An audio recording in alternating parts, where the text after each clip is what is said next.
It was a quiet afternoon, the kind of day that feels ordinary until it changes everything. The sun was soft over the high-rises of Curitiba, Brazil.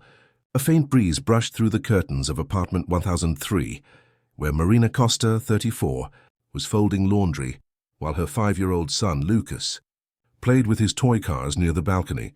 There was nothing unusual in that moment, no sign that life was about to hold its breath, until the silence broke. A soft clatter, a gasp, and then, the sound no mother should ever hear, Marina turned just in time to see the toy car roll toward the open glass door. Lucas followed, reaching for it with his tiny hand. The next seconds would become a blur in her memory, a blur she would relive every night after.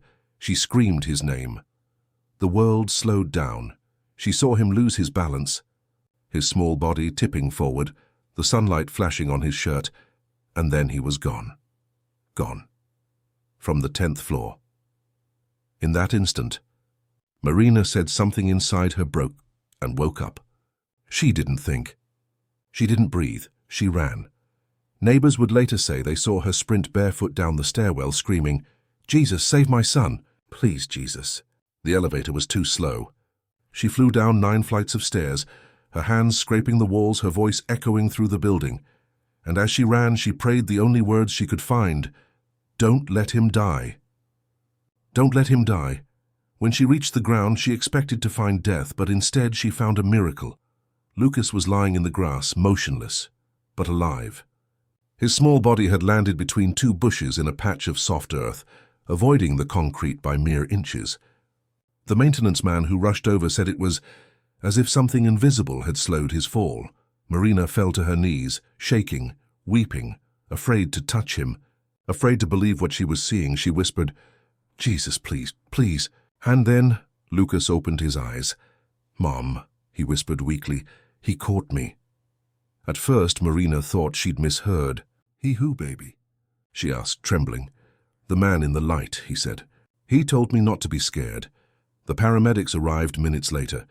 They carried him to the ambulance, expecting internal injuries, broken bones, with anything. But X-rays showed nothing. Not a single fracture. Just bruises and a small cut on his arm. The doctors were speechless. "It's impossible," one of them said. "He fell from 10 stories. He should not be alive."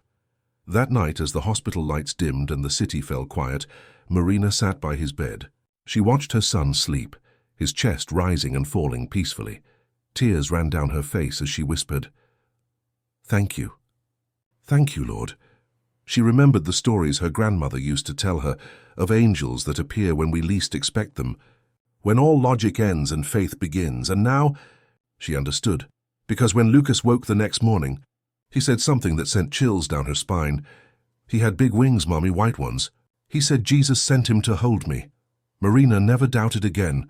The fall that should have ended her world became the day she found faith again, not through sermons or miracles on TV, but through a whisper in her son's voice and a truth she could no longer deny. That love, real love, doesn't let go. That there are hands unseen holding us when everything falls apart, and that sometimes a mother's prayer can move heaven itself. Months later, Lucas would run again through the apartment, laughing, fearless, alive. The balcony was sealed now, locked forever, but Marina never looked at it with fear again. Instead, she looked at it as the place where heaven touched earth. Narrator, soft, cinematic tone. Some miracles don't happen in churches or through signs in the sky.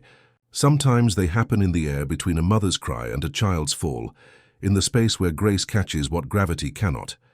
If this story moved you, subscribe to Real Testimonies for more true encounters that touch the soul.